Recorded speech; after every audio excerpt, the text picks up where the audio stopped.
E aí galera, tudo bem? Hoje o Leitura no Vagão vai conversar com a Leandra Zanqueta. Ela é escritora do livro Diálogos sobre Etiqueta no Facebook. Ela mora nos Estados Unidos atualmente, mas eu enviei alguns vídeos para ela fazendo pergunta através do WhatsApp e ela respondeu da mesma forma. Confere aí. Leandra, tudo bem? Eu gostaria que você me contasse um pouco sobre a sua história, onde nasceu, sua família.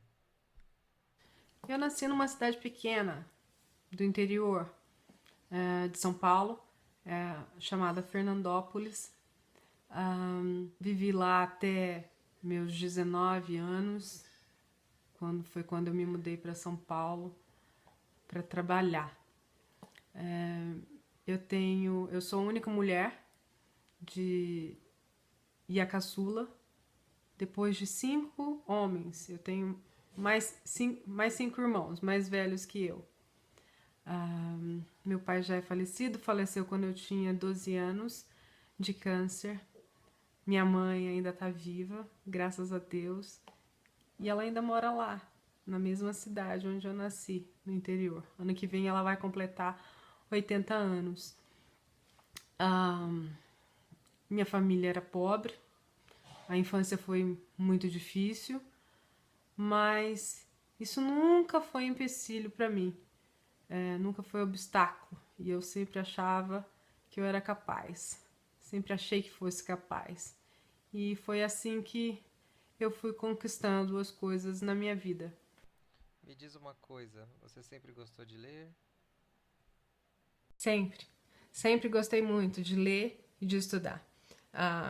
Tem até a história da minha infância, quando foi para eu entrar na escola, ah, na primeira série, minha mãe foi me matricular e como eu sou do final do mês de agosto, completaria 7 anos no final do mês de agosto, o pessoal da escola pública de onde eu morava não deixaram a minha mãe me matricular.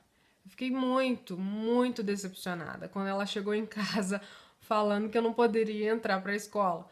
Aí eu fui para debaixo da mesa da cozinha, fiquei chorando por horas e desesperada que eu queria ir para a escola. Minha mãe me prometeu que iria de novo lá conversar com a diretora, explicar a situação. E aí ela foi depois. E aceitaram a minha entrada com 6 anos na primeira série. E eu fiquei muito feliz, é claro. E de escrever, como é que foi? Bem, por eu gostar sempre de ler muito a escrita, então sempre fluiu. Eu percebia que eu tinha muito mais facilidade que as outras crianças que não gostavam de ler ou que não tinham o hábito de colocar no papel os meus pensamentos. Então, desde pequena eu utilizo esse recurso. Quando eu quero entender alguma coisa, eu transformo meus pensamentos em palavras escritas, para que as premissas enumeradas me levem a alguma conclusão. Então a escrita, para mim, é uma forma de arrumar a cabeça, né? E quem não gosta de ter a cabeça arrumada? Ela, mais que gostar, a escrita para mim é uma necessidade. Como foi a ideia de escrever esse livro? Você já estava cansada de tanta postagem ruim no Facebook, é? É isso mesmo. Como eu conto no livro, a ideia surgiu um dia que eu estava navegando pelo meu Facebook e me deparei com uma quantidade enorme de posts constrangedores daqueles que te dão aquela sensação de vergonha alheia de uma vez só. O pessoal estava inspirado aqueles. Aí eu comecei com uma brincadeira no meu Facebook, na minha timeline, né? Eu perguntei para os meus amigos quais seriam as regras de etiqueta para um livro de etiqueta sobre o Facebook, se nós fôssemos escrevê-lo. Eles enviaram uma enxurrada de sugestões. Foi quando eu percebi que o assunto era muito mais extenso do que um simples post. E ali dava para escrever um livro facilmente. E as pessoas ficam com receio de interagir com você no Face por causa do livro? Percebi que depois do livro elas ficaram um pouco mais contidas em interagir comigo. Mas isso é uma besteira, porque os casos de estudo que eu utilizo são perfis aleatórios. Em qualquer notícia de jornal, revista, você entra, você vê os comentários e lá você tem acesso a vários perfis públicos que você tira muita informação e pode estudar muito a respeito do comportamento na rede social. Leandra, você já é mãe. Me diz como vai ser a relação dos seus filhos na rede social. Você fica em cima, você vigia? Conta um pouquinho pra gente. Sim, o meu filho mais velho, de 17 anos, tem Facebook, tem Instagram, ele, ele já utiliza, mas ele é muito reservado, é da personalidade dele. Ele posta muito pouco, fala muito pouco. Já a minha filha, que vai fazer 13 anos agora, daqui a 2 semanas, eu permiti que ela acessasse o Instagram. O Facebook ela não tem vontade ainda, ela só se interessa por fotos, mas eu fico em cima. Eu recentemente eu criei uma página, um perfil no Instagram para poder olhar o que ela publica, com quem ela se relaciona e olho o meu filho também. Sim, eu fico em cima, claro. Hoje as redes sociais, o Facebook, é a nova praça. Vocês se lembram, antigamente, até hoje ainda assim, em cidades pequenas, tem a praça com a igreja matriz, a gente saía, pelo menos na minha adolescência foi assim, a gente saía de casa e ia pra praça, pra ver os amigos, pra ver os paqueras.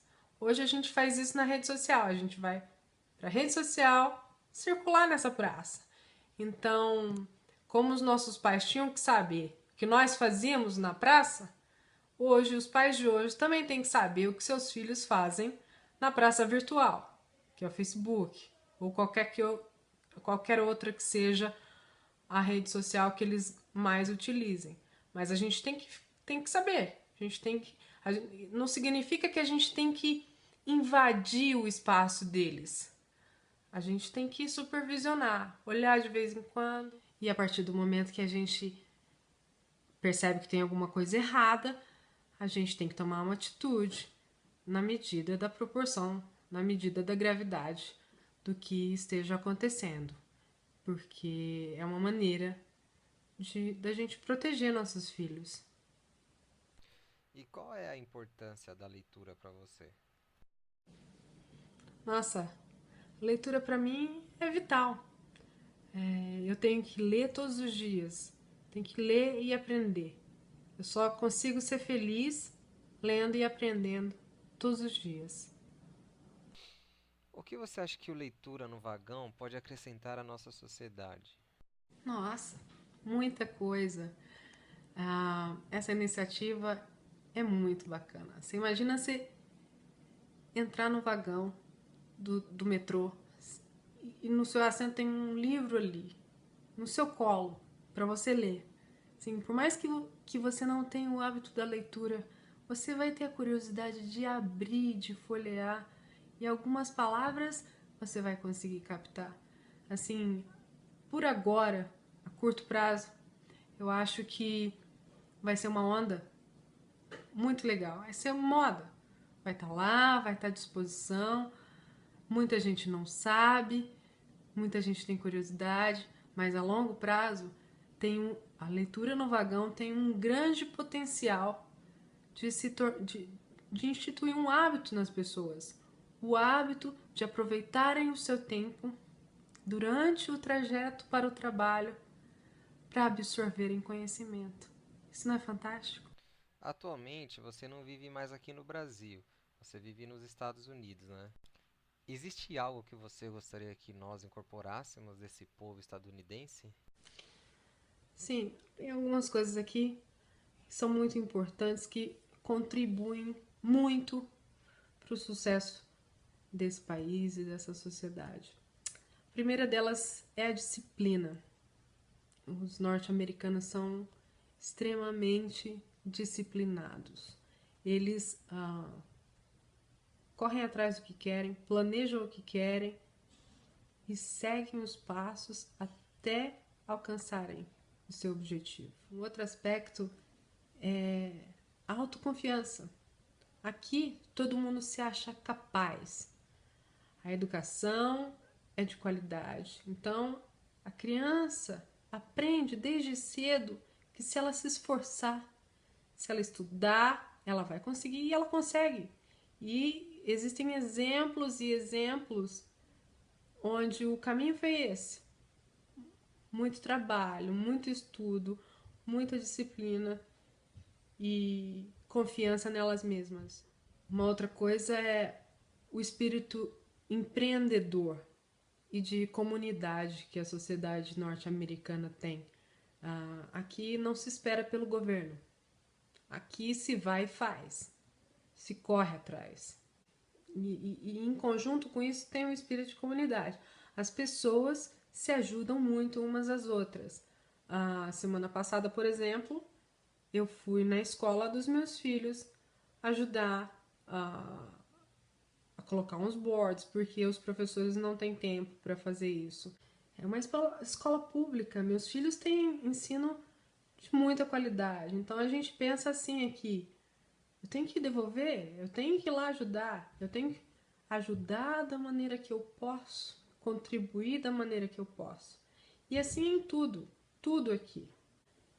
Logo que a gente chegou, eu acho que no ano seguinte teve um grande tornado que destruiu várias casas de uma cidade vizinha minha. Em menos de 6 meses, todas as casas já estavam quase todas reconstruídas. Tinha gente que tinha seguro, mas tinha gente que também não tinha. E a comunidade imediatamente se organizou e ajudou a devolver a moradia para todas essas pessoas que perderam suas casas nessas tragédias. Então é maravilhoso. Sociedade assim que um ajuda o outro. Para de pensar só no seu, mas no todo. Não tem como falhar. Qual é a relação que eles têm com a leitura? E eles praticam leitura no vagão? A leitura aqui é um hábito. Todo mundo lê. As crianças leem, os adultos leem. E as crianças aprendem na escola, desde muito pequenininho. Então, quando eles vão para o elementary school, que é equivalente a ensino fundamental aí no Brasil, eles já vêm com o dever de casa e na instrução vem falando tantos minutos de leitura. Quando são pequenininhos, eu acho que são 20 minutos. Aí depois vai aumentando. Aí hoje a minha filha, ela tá no ensino, seria na 7ª série aí no Brasil. E ela todos os dias tem que ler 30 minutos, pelo menos, né? No mínimo. Crianças aprendem esse hábito desde muito cedo e mantém para o resto da vida. Tem leitura no vagão aqui. No lugar que eu moro agora, eu não pego transporte público, porque não tem. Eu moro numa cidade afastada de um grande centro. Mas quando eu morei em Nova York, a gente utilizava o metrô para ir do subúrbio para Manhattan. E todo mundo lê. É uma cena corriqueira aqui. Você entra no vagão, as pessoas, todo mundo, cada um saca o seu livro físico, ou hoje em dia é muito popular aqui também a leitura no tablet, e as pessoas utilizam esse período para ler. É normal, é corriqueiro, é um hábito. Quais são os seus próximos passos no mundo literário? Possui outros projetos? Pode compartilhar com a gente? Sim, tenho planos de publicar mais, sim, mas atualmente a minha produtividade na escrita anda baixa, meus afazeres domésticos acabam atravancando muito o meu ritmo. Mas atualmente eu tô rascunhando um livro de fantasia, um livro infantil. Não um livro, uma história. Não sei se daí vai sair um livro, mas eu acho talvez valha a pena. Eu também escrevo alguns textos, vez ou outra, na minha página no Facebook.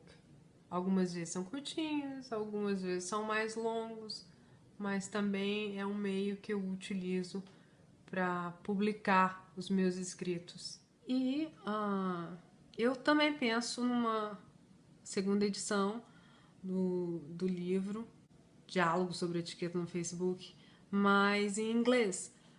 Só que não agora. Tem que passar um tempinho, mas ainda o comportamento das pessoas tem que mudar mais um pouquinho, porque até agora, desde que eu publiquei, parece que o comportamento ainda está meio estacionado.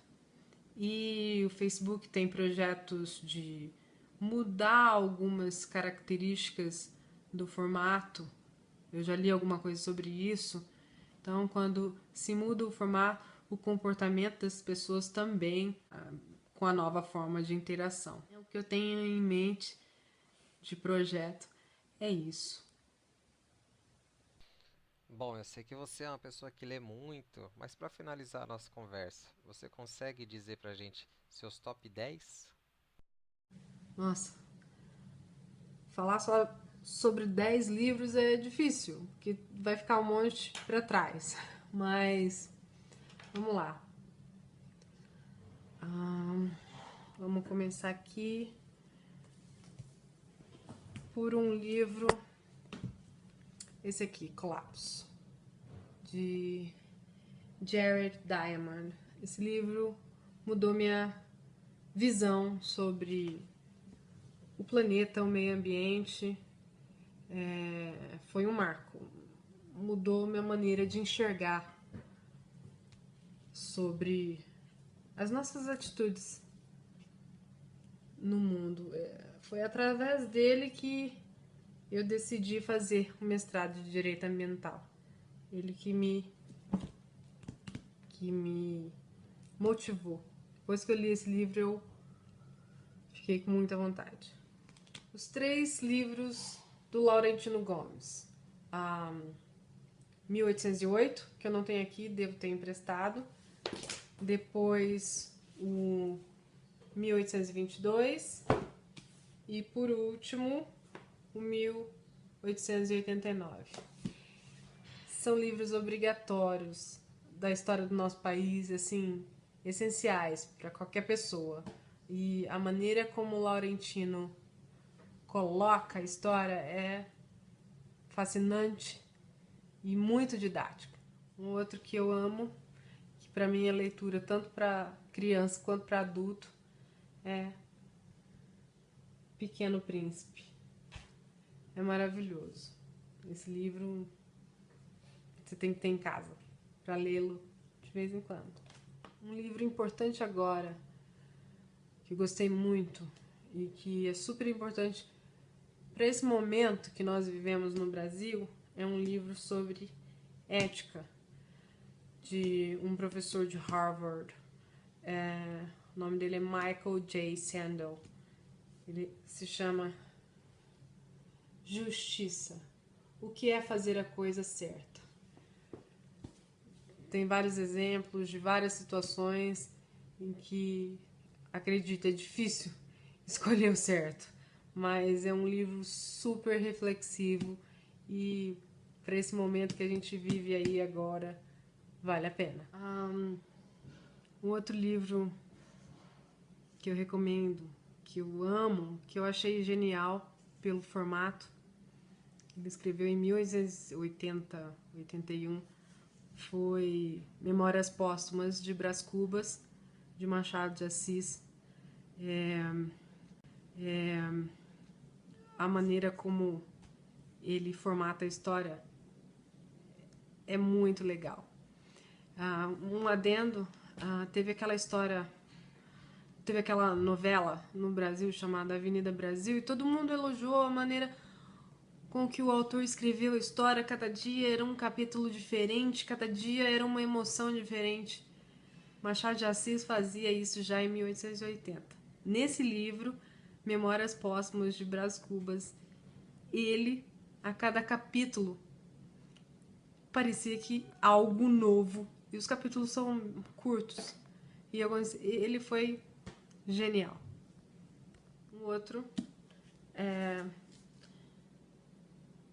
do Miguel Nicoleles, Muito Além do Nosso Eu. Um livro sobre neurociência e do trabalho que ele está fazendo, muito legal, um orgulho para a gente ter esse cientista brasileiro fazendo tanto sucesso aqui fora. Esses são os 10 livros que eu indico, que eu acho que são super importantes, mas existem muitos outros, é um pecado deixar de fora.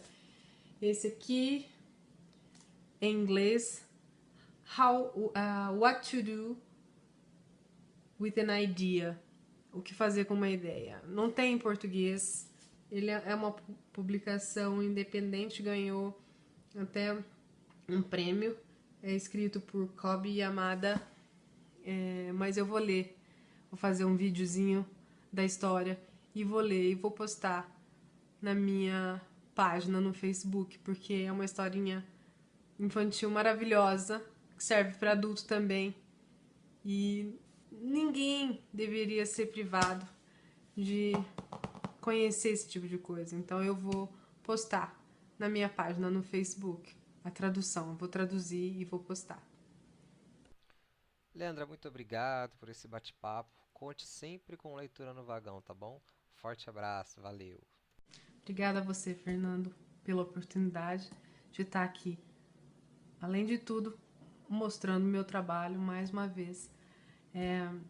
Parabéns de novo por essa iniciativa, por esse projeto maravilhoso.